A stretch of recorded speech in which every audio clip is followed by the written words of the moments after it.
Con todo lo que está ocurriendo en el espacio político de Estados Unidos, uno podría verse obligado a preguntarse, ¿qué demonios está pasando? Quiero decir, no todos los días se oye hablar de un intento de asesinato de un expresidente de EEUU. Bueno, pregúntenle a Donald Trump. Por suerte, el asesino tenía una puntería terrible, y en su lugar le hizo a Trump un rasguño en la oreja. Muchas preguntas vuelan en el aire y se susurran nombres. Uno de esos nombres es el de los Rothschild. ¿Qué tiene que ver la familia judía más famosa del mundo con el intento de asesinato de Donald Trump? ¿Y qué relación tienen con el padre del tirador? El padre del tirador. El tirador, identificado como Thomas Matthew Crooks, creció en el tranquilo barrio de Bethel Park, Pensilvania. En los meses previos a la manifestación, el comportamiento del tirador se volvió cada vez más errático. Pasaba largas horas conectado a Internet y frecuentaba ciertas salas de chat en las que se discutían ideologías extremistas. Este rastro digital se ha convertido en una parte crucial de la investigación, ya que las autoridades tratan de comprender sus motivaciones y cualquier posible influencia. El padre del sospechoso, Matthew Brian Crooks, un ciudadano respetuoso con la ley, adquirió legalmente el arma de tipo AR utilizada en el tiroteo. Aunque pudiera parecer que no tenía motivos para sospechar que su hijo haría un uso indebido del arma de fuego, ¿cómo se puede estar seguro de que ese fuera el caso? Además, la historia de que Thomas consiguiera acceder al arma sin que su padre lo supiera es un detalle que muchos consideran increíble. Tras el atentado, el FBI y la ATF se hicieron cargo de la investigación y trabajaron sin descanso para esclarecer los hechos. El primer gran avance se produjo cuando se descubrió que el arma de fuego utilizada en el atentado pertenecía al padre del sospechoso. Además, fuentes policiales revelaron que el vehículo de Thomas contenía explosivos. Estos materiales se encontraron tanto en su coche como en su persona, junto con un dispositivo que potencialmente podía activarlos. Este descubrimiento indicaba un nivel de premeditación y planificación profundamente inquietante. La investigación del FBI se extendió inmediatamente al domicilio del sospechoso en Bethel Park, donde los artificieros llevaron a cabo un registro exhaustivo.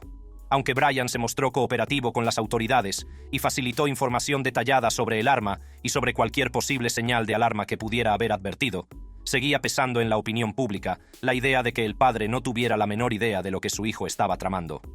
Otro factor que levantó las cejas fue lo accesibles que eran las armas para Thomas, incluso cuando sus padres sabían que tenía problemas. Hay otra cara de esta historia que la complica aún más.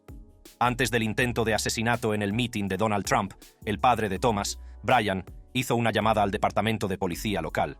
Su voz, llena de preocupación, mostraba la desesperación de un padre. Informó de que su hijo había desaparecido sin previo aviso, dejando a la familia en estado de pánico. Los padres de Thomas dijeron a los agentes que su hijo había estado actuando de forma extraña. Se había retirado de las actividades familiares, pasaba largas horas aislado en su habitación y se había vuelto cada vez más reservado. La pareja temía por su seguridad y la de los demás. Esta información resultó crucial para la investigación. A pesar de la llamada que el padre hizo a las autoridades, los trágicos acontecimientos siguieron su curso. Esto ha provocado peticiones de dimisión del jefe del servicio secreto estadounidense.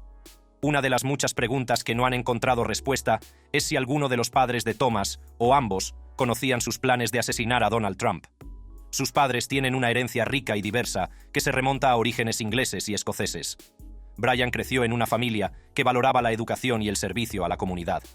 Sus padres le inculcaron un fuerte sentido de la responsabilidad y la compasión por los demás. Estos valores le guiaron en su carrera en el campo de la salud mental. Después de completar su educación a principios de 1990, Brian se estableció rápidamente como un profesional dedicado en el campo. Actualmente trabaja como gestor de atención en Community Care Behavioral Health en Bethel Park, donde ofrece apoyo y asesoramiento a personas que luchan contra diversos problemas de salud conductual. Su trabajo consiste en ofrecer intervenciones terapéuticas, coordinar planes de atención y garantizar que sus clientes reciban los recursos necesarios para mejorar su salud mental y su bienestar. Mary Elizabeth Crooks, la madre de Thomas, comparte una experiencia profesional similar. Es consejera conductual licenciada y se identifica a sí misma como trabajadora social. Al igual que Brian, Mary creció en una familia que hacía hincapié en la importancia de ayudar a los demás y devolver algo a la comunidad. Su enfoque del asesoramiento se basa en la empatía y la comprensión, y ha trabajado con una amplia gama de clientes, ayudándoles a superar sus problemas de salud mental. La dedicación de Mary a su profesión es evidente en las innumerables vidas que ha tocado a través de su enfoque compasivo y empático a la consejería. Al crecer en un entorno en el que ayudar a los demás era una forma de vida, Thomas estuvo expuesto a la importancia del servicio a la comunidad desde una edad temprana. La dedicación de sus padres a su trabajo y a su comunidad influyó sin duda en su educación, formando su visión del mundo y guiando sus acciones. Sin embargo, de algún modo, se desvió del camino. El incidente que puso a Thomas en el punto de mira nacional fue a la vez estremecedor y desgarrador. El impacto en Brian y Mary fue profundo. Como padres, habían dedicado sus vidas a ayudar a otros a superar sus problemas de salud mental, pero no pudieron evitar la confusión que se apoderó de su propia familia. Aquí hay otra pregunta que ha estado en la mente de todos y que nadie ha sido capaz de responder. ¿Cuál fue exactamente la razón de Thomas Crooks para hacer lo que hizo? Este joven acababa de graduarse en el Instituto Bethel Park en 2022. A pesar de su comportamiento tranquilo, sobresalió académicamente, ganando un premio de $500 por sus logros en matemáticas y ciencias. Sus profesores lo describen como un estudiante diligente, siempre deseoso de aprender y participar en clase. Aunque sus compañeros tenían impresiones encontradas de Thomas. Algunos lo recordaban como un solitario que sufría acoso escolar con frecuencia, mientras que otros lo veían como un estudiante apasionado con un gran interés por la historia. Fuera de la escuela, Thomas era socio del Club de Deportistas de Clerton, donde practicaba tiro. El club confirmó que era socio desde hacía al menos un año y que utilizaba sus múltiples campos de tiro, incluida una instalación para rifles de alta potencia. A pesar de su participación en deportes de tiro, algunos compañeros observaron que no era especialmente hábil con el rifle. Para mantenerse, Thomas trabajó en la cocina de una residencia de ancianos. Los miembros del personal lo describieron como un trabajador tranquilo y fiable que pasó una comprobación de antecedentes y no planteó ninguna preocupación. Era una cara más entre la multitud que hacía su trabajo y era reservado. En casa, la vida familiar de Thomas parecía estable. Vivía con sus padres, a quienes describía como personas que le apoyaban y participaban en su vida. En los días previos a la manifestación, Thomas había visitado el recinto ferial del condado de Butler al menos una vez. Las grabaciones de seguridad le captaron paseando por el recinto, aparentemente explorando la zona. Esta visita fue una parte crucial de su preparación, ya que se familiarizó con el diseño e identificó posibles puntos de observación, lo que significa que no fue un acto improvisado. Los investigadores descubrieron más tarde que Thomas había utilizado su teléfono para buscar imágenes tanto de Donald Trump como del presidente Joe Biden. También buscó síntomas de un trastorno depresivo, lo que sugiere que podría haber estado luchando con problemas de salud mental. Estas búsquedas permitieron vislumbrar su estado mental y las posibles motivaciones de sus actos. El 15 de julio de 2024, el FBI anunció que sus expertos forenses habían conseguido acceder al teléfono de Thomas. Lo estaban examinando, junto con otras pruebas digitales, en busca de pistas, con la esperanza de descubrir más sobre sus motivaciones y posibles cómplices.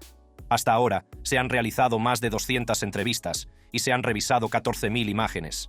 El día de la manifestación, Thomas hizo una compra importante. Compró una caja de munición con 50 cartuchos.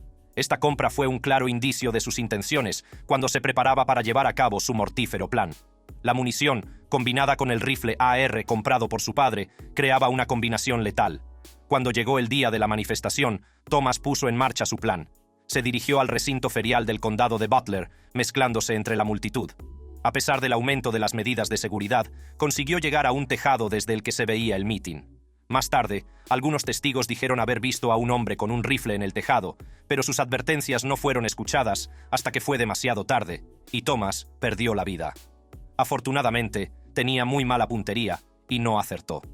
Aunque las fuerzas del orden iniciaron inmediatamente una investigación sobre el tiroteo, examinando las pruebas, entrevistando a testigos e intentando reconstruir los acontecimientos que condujeron al ataque y cuál fue la razón y la motivación de Thomas, la pregunta sigue sin respuesta. El papel de los Rothschild en todo esto. Como usted sabe, los Rothschild han sido blanco de los antisemitas a lo largo de los años debido a su riqueza e influencia. Han sido y siguen siendo vistos como un símbolo del poder financiero judío. La historia de la familia Rothschild comienza a finales del siglo XVIII en Frankfurt, Alemania, donde Mayer Amschel Rothschild sentó las bases de lo que se convertiría en una de las dinastías bancarias más influyentes de la historia. Nacido en 1744, Mayer comenzó su carrera como cambista y comerciante de monedas raras.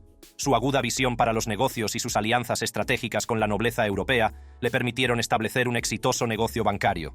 El ascenso de Mayer Rothschild a la riqueza estuvo marcado por su habilidad para forjar relaciones con figuras influyentes. Una de sus conexiones más significativas fue con el Landgrave de Hesse-Kassel, un poderoso príncipe alemán. Esta relación permitió a Mayer Rothschild convertirse en banquero del príncipe y administrar su inmensa fortuna. La riqueza y la influencia de la familia crecieron enormemente durante las guerras napoleónicas de 1799 a 1815. Los Rothschild desempeñaron un papel crucial en la financiación del ejército británico, proporcionando los fondos necesarios para sostener el esfuerzo bélico contra Napoleón. Su capacidad para mover grandes sumas de dinero a través de las fronteras de forma rápida y discreta les hizo inestimables para el gobierno británico. Al final de las guerras napoleónicas, los Rothschild habían amasado una riqueza considerable y consolidado su reputación de potencia financiera. Sin embargo, la riqueza y la influencia trajeron consigo sospechas y envidias. En 1846 apareció en París un panfleto escrito de forma anónima en el que se acusaba falsamente a Nathan Rothschild de tener conocimiento anticipado del resultado de la batalla de Waterloo de 1815. Según el panfleto, Nathan utilizó esta información para manipular el mercado de valores y amasar una fortuna. Esta historia, a pesar de haber sido desmentida, se convirtió en una de las primeras y más persistentes teorías conspirativas sobre los Rothschild. Según las teorías conspirativas, Nathan Rothschild, el jefe de la sucursal londinense, utilizó su extensa red de correos para conocer de antemano el resultado de la batalla. Armado con esta información, supuestamente manipuló el mercado de valores, provocando el pánico y comprando acciones a precios bajísimos. Cuando las noticias de la victoria británica llegaron a Londres, el valor de las acciones se disparó, haciendo aún más ricos a los Rothschild. Aunque esto sigue siendo una acusación, se sabe que los Rothschild financian campañas políticas, apoyan a partidos políticos e incluso conceden préstamos a gobiernos. Esto ha llevado a algunos a especular que ejercen una influencia significativa sobre los líderes políticos y los procesos de toma de decisiones. Las afirmaciones del panfleto no solo carecían de fundamento, sino que estaban profundamente arraigadas en sentimientos antisemitas. La idea de que una familia judía pudiera ejercer tal poder e influencia se basaba en estereotipos arraigados sobre los judíos como avariciosos, manipuladores y poco fiables. Estos estereotipos se habían perpetuado durante siglos, a menudo utilizados para justificar la discriminación y la violencia contra las comunidades judías. A medida que crecían la riqueza y la influencia de la familia Rothschild, también lo hacían su participación en la política y su impacto en las economías nacionales de sus respectivos países. En la segunda generación, los Rothschild se habían pulido y refinado, mezclándose a la perfección en puestos de liderazgo sin perder sus atributos familiares. Antes de morir, Mayer Amschel Rothschild previó la importancia de mantener la fortuna familiar dentro de la familia. En su testamento, dejó instrucciones estrictas para que los títulos y propiedades solo pudieran transmitirse a través de herederos varones. Este singular sistema de sucesión garantizaba la conservación del patrimonio familiar y fomentaba los matrimonios entre los miembros de la familia. Entre 1824 y 1877 se celebraron 36 matrimonios entre los descendientes varones de Mayer Rothschild. Sorprendentemente, 30 de estos matrimonios fueron dentro de la familia, y la mayoría de las parejas eran primos hermanos o segundos hermanos. Esta práctica solidificó la unidad de la familia y les permitió mantener el control sobre su vasto imperio financiero. A medida que crecían la riqueza y la influencia de la familia Rothschild, también lo hacían las teorías conspirativas que la rodeaban. En el siglo XIX, estas teorías se extendieron por toda Europa, alimentadas por una combinación de envidia, miedo y antisemitismo. Los Rothschild fueron acusados de todo, desde controlar gobiernos hasta orquestar guerras para su beneficio financiero. Estas acusaciones infundadas se difundieron a menudo en panfletos, periódicos y, más tarde, libros, llegando a un amplio público y afianzando aún más los mitos sobre la familia. Uno de los ejemplos más infames de estas teorías conspirativas son los Protocolos de los Sabios de Sion, un documento inventado que apareció por primera vez en Rusia a principios del siglo XX. Los protocolos pretendían ser un plan secreto de los líderes judíos para lograr la dominación mundial. Aunque en el texto original no se mencionaba explícitamente a los Rothschild, el documento alimentaba las teorías conspirativas antisemitas existentes sobre el control judío de las finanzas mundiales, y a menudo se citaba a los Rothschild como figuras clave en este supuesto complot. La difusión de estas teorías conspirativas tuvo consecuencias reales y devastadoras para las comunidades judías. En muchos casos, se utilizaron para justificar pogromos, expulsiones y otras formas de persecución. Los Rothschild A pesar de su inmensa riqueza e influencia, no fueron inmunes a los efectos de estas acusaciones infundadas. Se enfrentaron al ostracismo social, a la oposición política e incluso a amenazas físicas. A pesar de los desafíos, la familia Rothschild continuó prosperando, expandiendo sus intereses empresariales más allá de la banca y abarcando sectores como el ferroviario, el minero y el inmobiliario. Su éxito, sin embargo, solo sirvió para alimentar aún más las teorías de la conspiración, ya que sus detractores veían su continua prosperidad como una prueba de sus supuestas actividades nefastas. A finales del siglo XX y principios del XXI, Internet se convirtió en una poderosa herramienta para difundir información. Por desgracia, también se convirtió en un caldo de cultivo para la desinformación y las teorías conspirativas. Sitios web, foros y, más tarde, plataformas de redes sociales como Facebook, Twitter e Instagram se convirtieron en focos de propagación de las teorías conspirativas de los Rothschild. Estas plataformas permitían a los usuarios compartir contenidos amplia y rápidamente, a menudo sin ningún tipo de comprobación o verificación de los hechos. Una de las teorías conspirativas sobre los Rothschild es la afirmación de que controlan el sistema financiero mundial, incluidos bancos centrales como la Reserva Federal de Estados Unidos. No ayuda el hecho de que el legado de la familia Rothschild todavía se deja sentir en varias industrias del mundo. Me refiero a la banca y las finanzas, la minería, la energía, el sector inmobiliario, la vinicultura y otros. Los verificadores de hechos y las organizaciones de noticias de renombre han desacreditado repetidamente la mayoría de estas teorías conspirativas. Sin embargo, siguen siendo tan ruidosas como siempre, especialmente ahora que están apareciendo nuevas conspiraciones antisemitas con el intento de asesinato de Donald Trump. Entre las más inquietantes se encuentran las teorías antisemitas que vinculan a los judíos y a Israel con el intento de asesinato. Figuras prominentes de grupos extremistas y personalidades de la alt-right se apresuraron a subirse al carro, propagando estas teorías a sus seguidores.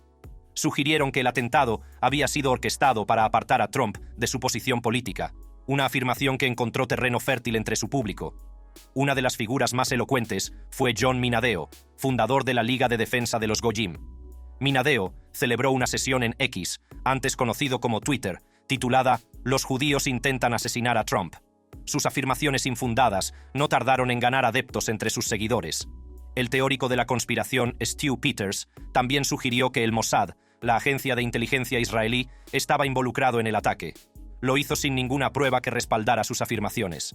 El activista antisionista Sulaiman Ahmed también se pronunció sobre la situación. Ahmed tomó X para compartir su opinión, escribiendo: «Israel disparó a Trump para instalar a Nikki Haley».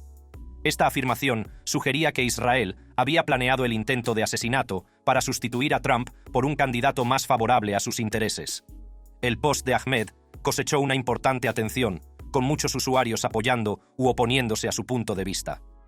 La difusión de teorías conspirativas antisemitas tras el intento de asesinato de Donald Trump no ha ayudado en nada a responder a las preguntas sobre la motivación o la razón de Thomas para hacer lo que hizo.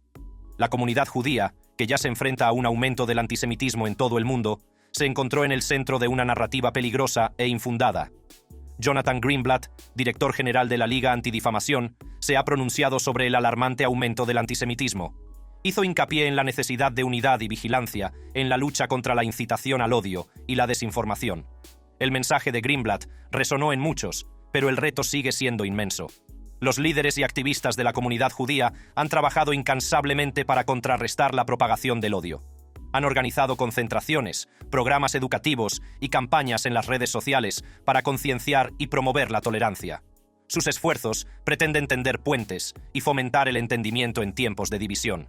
No se puede exagerar el impacto de estas teorías de la conspiración en la percepción pública y el antisemitismo.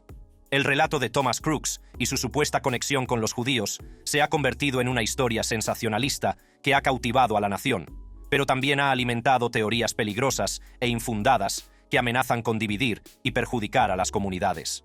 El intento de asesinato. El 13 de julio de 2024, el recinto ferial del condado de Butler, en Pensilvania, se llenó de partidarios de Donald Trump, el expresidente, deseosos de oírle hablar. La seguridad era estricta, como era de esperar, para un evento de esta magnitud. Los agentes del servicio secreto estaban estratégicamente situados por todo el recinto, con los ojos escrutando a la multitud en busca de cualquier indicio de problemas. Cuando Trump subió al escenario y comenzó su discurso, ocurrió lo increíble. Thomas Matthew Crooks iba armado con un rifle AR y se había situado en el tejado de un edificio cercano, a unos 135 metros del escenario. Su posición privilegiada le permitía ver claramente a Trump, y esperó pacientemente el momento adecuado para atacar. Mientras Donald Trump continuaba su discurso, el ambiente estaba cargado de excitación y expectación. De repente, el agudo chasquido de los disparos rompió el aire. Sonaron los primeros disparos y estalló el caos. Los asistentes al mitin gritaron y se agacharon para ponerse a cubierto cuando el sonido de los disparos resonó en el recinto ferial. El pánico se extendió como un reguero de pólvora y la gente corrió en busca de seguridad, sin saber de dónde procedían los disparos. En medio del caos, un valiente, Cory Comperatore, jefe de bomberos voluntarios de 50 años, entró en acción. Intentó proteger a su familia de los disparos, pero perdió trágicamente la vida en el intento. Otros dos asistentes, David Dutch, de 57 años, y James Copenhaver, de 74, resultaron heridos, pero lograron sobrevivir al ataque. El propio Donald Trump fue alcanzado por una bala que le perforó la parte superior de la oreja derecha. Cuando los agentes del servicio secreto entraron en acción, se le veía sangre en la oreja y en la cara. Rápidamente formaron una barrera protectora alrededor del expresidente y se lo llevaron del escenario a un lugar seguro. El entrenamiento y la rapidez mental de los agentes fueron cruciales para garantizar la seguridad de Trump en esos momentos críticos. Las impactantes secuelas del supuesto intento de asesinato de Trump no acaban aquí. Al comenzar la Convención Nacional Republicana el 15 de julio de 2024 en Milwaukee, lo que debía ser una celebración de la unidad política se convirtió en una escena de seguridad reforzada y tensión palpable. A pesar del atentado, Trump llegó a Milwaukee muy animado. El expresidente prometió seguir adelante con sus planes y su agenda. En la convención, Trump también nombró compañero de fórmula al senador estadounidense J.D. Vance, de Ohio. Apenas una semana después del angustioso intento de asesinato, Donald Trump hizo su esperado regreso a la campaña en Grand Rapids, Michigan. El ambiente estaba cargado de una mezcla de emoción y tensión cuando miles de simpatizantes acudieron en masa al Van de la Arena, ansiosos por ver al expresidente en persona. Y así fue. Trump subió al escenario recibiendo un sonoro aplauso de la multitud. Al expresidente se le pudo ver con un discreto esparadrapo en tono carne en la oreja. No paran de decir, es una amenaza para la democracia. Yo digo, ¿qué demonios he hecho yo por la democracia? La semana pasada recibí un balazo por la democracia. Esta declaración fue vista por muchos como un testimonio de su resistencia y compromiso con la nación. En su discurso, Trump no se contuvo en sus críticas al presidente Joe Biden y a la vicepresidenta Kamala Harris. Se burló de la crisis que rodea la candidatura de reelección de Biden y repitió la falsedad de que las elecciones de 2020 estaban amañadas. Trump también trató de distanciarse del proyecto 2025, una detallada propuesta de 900 páginas del think tank Heritage Foundation.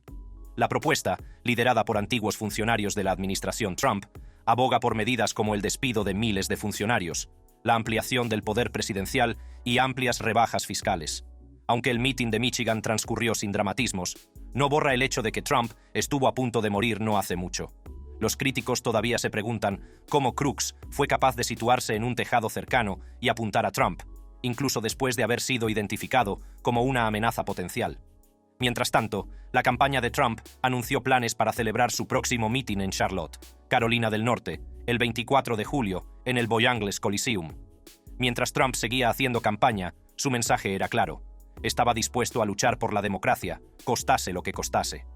En un giro no tan sorprendente, parece que las posibilidades de Donald Trump de ganar las próximas elecciones han aumentado tras el dramático intento de asesinato.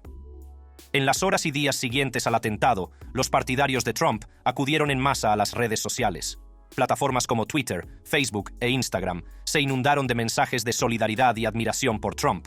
Hashtags como #TrumpStrong y Fight for Trump fueron tendencia en todo el mundo, mientras millones de personas expresaban su apoyo y elogiaban su valentía ante el peligro. Esta oleada de apoyo en Internet se tradujo en un enorme aumento del entusiasmo entre sus bases, que se unieron en torno a la idea de que Trump era un luchador que no se dejaría silenciar fácilmente. La reacción política fue igualmente significativa. Destacadas figuras del Partido Republicano condenaron rápidamente el atentado y expresaron su apoyo inquebrantable a Trump. Las declaraciones de los principales líderes del partido hicieron hincapié en la necesidad de unidad y resistencia frente a la violencia política. La historia ha demostrado que la simpatía pública puede provocar un aumento temporal de los índices de aprobación y del apoyo de los votantes.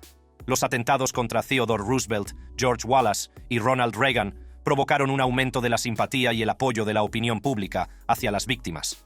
Los analistas políticos se apresuraron a establecer paralelismos entre estos acontecimientos históricos y el reciente atentado contra Trump. Muchos sugirieron que el incidente podría provocar un aumento similar de la simpatía y el apoyo a la campaña de Trump.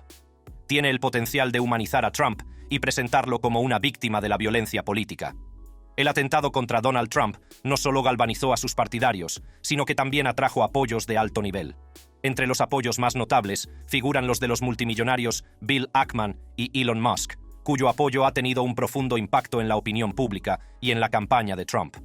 Bill Ackman, consejero delegado de Pershing Square Capital Management, fue uno de los primeros en respaldar públicamente a Trump tras el atentado. Tomó las redes sociales para expresar su apoyo, un mensaje que obtuvo más de 19 millones de visitas. En su mensaje, Ackman afirmaba: «Tomé esta decisión hace algún tiempo, como muchos seguidores de X ya han entendido por mis mensajes de apoyo a Trump y mis críticas a POTUS Biden». Otro apoyo digno de mención es el de Elon Musk. Conocido por su poderosa presencia en las redes sociales, el apoyo de Musk añadió un peso significativo a la conversación. El mensaje de Musk fue directo y expresó su pleno apoyo a Trump, instando a sus millones de seguidores a tener en cuenta el liderazgo de Trump en las próximas elecciones. El apoyo de Elon Musk cambió las reglas del juego de la campaña de Trump. Musk, consejero delegado de Tesla y SpaceX, es una de las figuras más influyentes y conocidas del sector tecnológico. Su apoyo no solo atrajo la atención sobre la campaña de Trump, sino que también atrajo el apoyo de los millones de seguidores de Musk. El respaldo fue una llamada a la acción para muchos, instándoles a considerar el liderazgo y la visión de Trump para el país. Los apoyos de Ackman y Musk tuvieron un impacto tangible en la base de apoyo de Trump. Muchos de sus partidarios vieron en los apoyos una validación de su creencia en el liderazgo y las políticas de Trump. Los apoyos también atrajeron a nuevos partidarios, influidos por el respaldo de Ackman y Musk a Trump. Esta oleada de apoyo reforzó aún más la campaña de Trump, aumentando sus posibilidades de ganar las próximas elecciones. Las implicaciones económicas del intento de asesinato de Donald Trump fueron igualmente sonadas. Inmediatamente después, Trump Media and Technology Group, la empresa detrás de la plataforma Truth Social, experimentó una subida sin precedentes en el precio de sus acciones, lo que tuvo un impacto significativo en la campaña de Trump. Pocos días después del atentado, el precio de las acciones de Trump Media and Technology Group se disparó un 32%, invirtiendo una caída de 6 semanas y añadiendo unos $1.900 millones a su valor de mercado. Esta subida fue un claro indicador de la renovada confianza en las perspectivas de reelección de Trump. Las acciones de la empresa, que cotizan con el símbolo DJT, igual que las iniciales de Trump, siempre se habían utilizado como medida de su fortuna política. El espectacular aumento del precio de las acciones fue un testimonio de la creencia entre los inversores de que el intento de asesinato había aumentado las posibilidades de Trump de ganar las elecciones. Esto proporciona una ganancia inesperada que puede utilizarse para financiar actividades de campaña, anuncios y mítines. También envía un mensaje claro a los votantes y a los inversores de que la campaña de Trump está ganando impulso. Las ganancias inesperadas se extienden a Trump personalmente. Como mayor accionista de Trump Media, con 114 millones de acciones, la participación de Trump en la empresa ha aumentado en $1.200 millones, lo que sitúa su participación total en $4.700 millones. La ganancia financiera tuvo un impacto tangible en la base de apoyo de Trump. Muchos de sus partidarios vieron en la subida del precio de las acciones una validación de su confianza en el liderazgo y la perspicacia empresarial de Trump. El impulso financiero también atrajo a nuevos partidarios, impresionados por la capacidad de Trump para convertir la adversidad en oportunidad. Las implicaciones económicas del intento de asesinato han reconfigurado innegablemente el panorama político, aumentando drásticamente las posibilidades de Trump de ganar las próximas elecciones. Con un aumento del apoyo público, apoyos de alto nivel y una importante ganancia financiera, la campaña de Trump es ahora más fuerte que nunca y ha aumentado drásticamente sus posibilidades de ganar las próximas elecciones. Es innegable que el atentado contra Donald Trump ha reconfigurado el panorama político, pero la pregunta sigue siendo: ¿lo llevará este impulso a la victoria? Haz clic en los vídeos que aparecen en tu pantalla para disfrutar de más información.